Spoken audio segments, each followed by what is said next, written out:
And also, I also want to tell our audience, when we talk about the massive destructive weapon, which can immediately kill a lot of people, it could happen on chemical, on radiological, on nuclear, but bioweapon is the least one can cause immediately death. Immediate, because it takes time for people to get infected. And after that, it takes time for your body to respond to this infection and also generate the outcomes. Usually the bioweapon will show a comparably slow period when you finally get hurt. So that's why I think people have some misunderstanding in this field. However, as you said, Charles, military people should be aware of this, should be suspicious about that in the very beginning.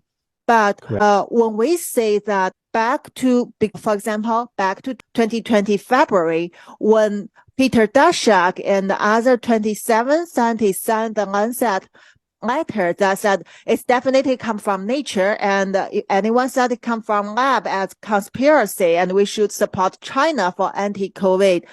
What do you feel, and what's your military colleagues thinking about that? Do you try to do something to reject them, or is there any actions in the military, especially like Marine, related this kind of department, try to collect evidence to argue with Dr. Fauci and Peter Daszak, the scientist? That is an interesting question. And in the military itself, all of my friends that are still on active duty, what's terrible is that even in the military, when it comes to the science aspects of things, we have our experts that we go to interpret and to explain to us like the details, and then we take that and make appropriate responses to it. But even in the military, we rely on our scientists and our doctors to give us honest information. Sure. And what happened with Fauci is that he intentionally lied about both the risks of the virus and he lied about like basically all of it.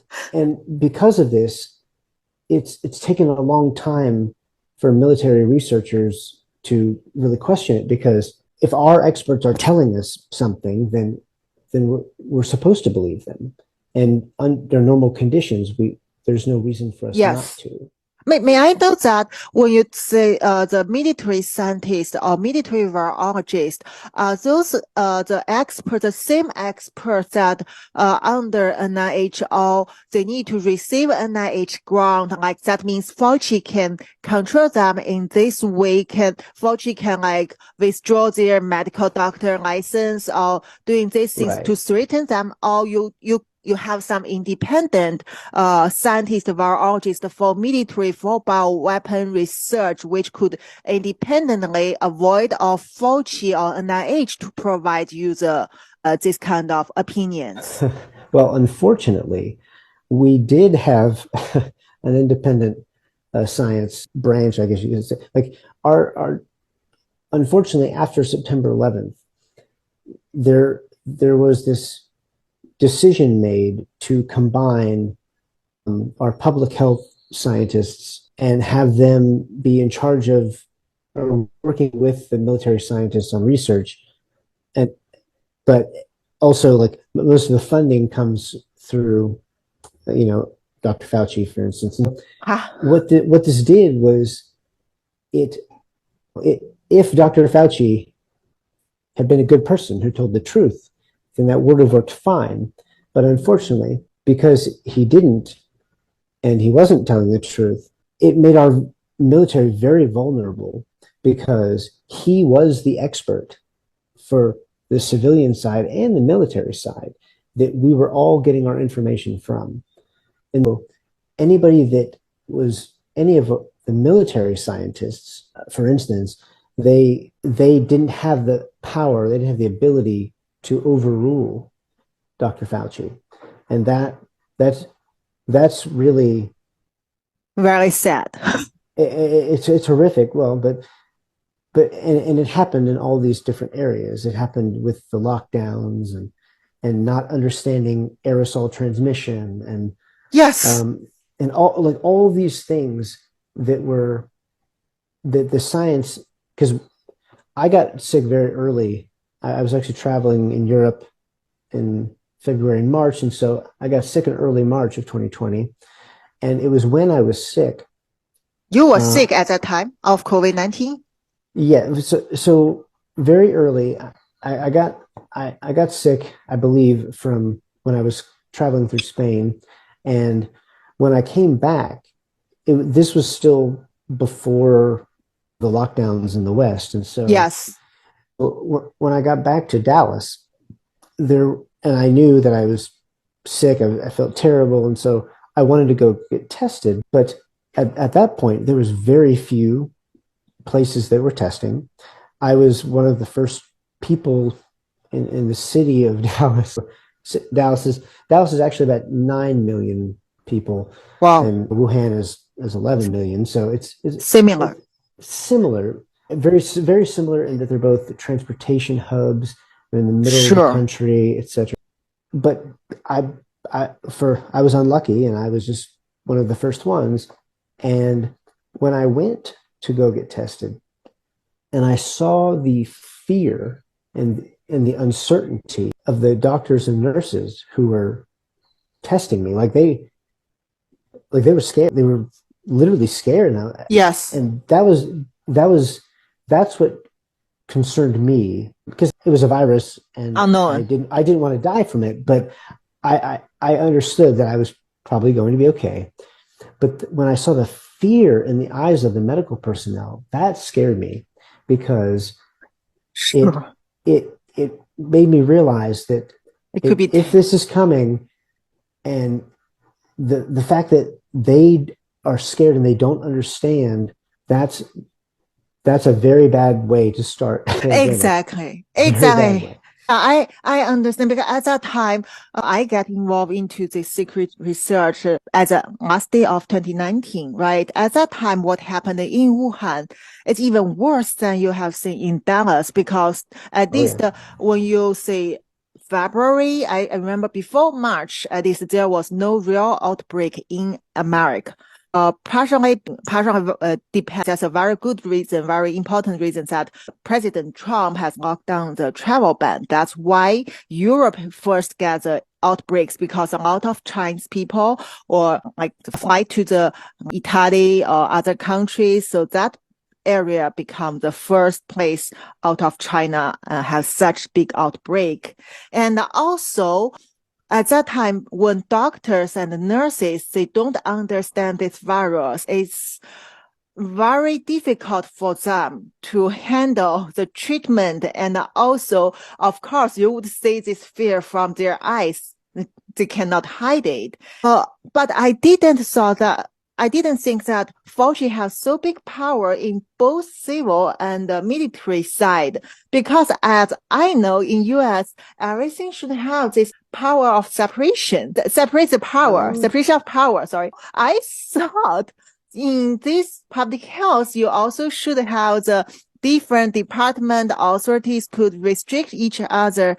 But according to your description, that's very clearly Dr. Fauci is like, if he won, he can be the tyrannist in the whole public health and also biodefense area, right? Yes, here in the United States, we know that one of the biggest problems is that after September 11th, when they combined basically they gave basically Fauci a second position where he was in charge of coordinating between the basic research, the basic scientific research, and how we would respond. Yes, and how we would respond in a pandemic. And he had a vast amount of control, because it was in the early 2000s that I don't know why, because we had always kept it separate. You're right. Mm-hmm. And for some reason, when they combined it, he was able to coordinate everything and win when he was chosen to be officially in charge of the response there, and especially because President Trump was seen as an anti-science person or something. Yes, because Fauci science. Which is ridiculous, because part of the problem that President Trump had is that Dr. Fauci was literally lying to him and hiding things from him that he needed to know. Yes. And this is something that I actually discovered the proof of in back in 2021. That was how congressional investigators first came to know who I was, because that was an area that I was investigating. But once I had gone through enough documents and seen, it was obvious to me that Dr. Fauci didn't tell Trump or his administration anything except what this narrative that he wanted to portray. And because he was in that position where he had so much authority, he was able to easily manipulate all parts of the pandemic. So developing the vaccines and the lockdown measures and all this stuff. And for a long time, President Trump just went along with it. And then he slowly began to realize that he had been lied to. But that's part of why things got so bad here, because it was hidden. So Charles, because we now have 1 to 2 minutes before we go to the break and then go to the next section, just within these 2 minutes, I have one question. I want to hear your answer. Sure.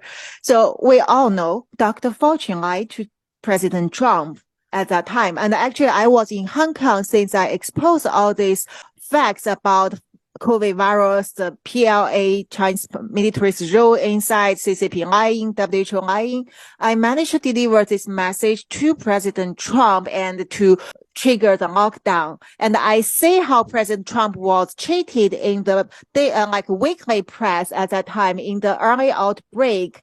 So I feel sad about that.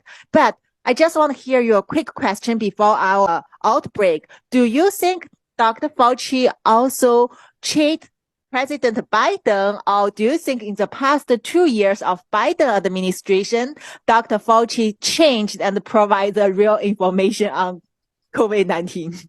That's a good question, and I've thought about it. And well, I think that what Dr. Fauci has done I think he's been more honest with the Biden administration. However, what he's really been mostly doing is trying to protect himself and his legacy and his programs and things that he was doing. So most of it, he's probably nicer to President Biden, and he probably wasn't, and he didn't withhold as much stuff, I guess, but at the same time, he's still lying about his role in the long-term development of these projects that led to the virus. So briefly, it's better. He's not undermining President Biden like he was President Trump, but he's still being dishonest.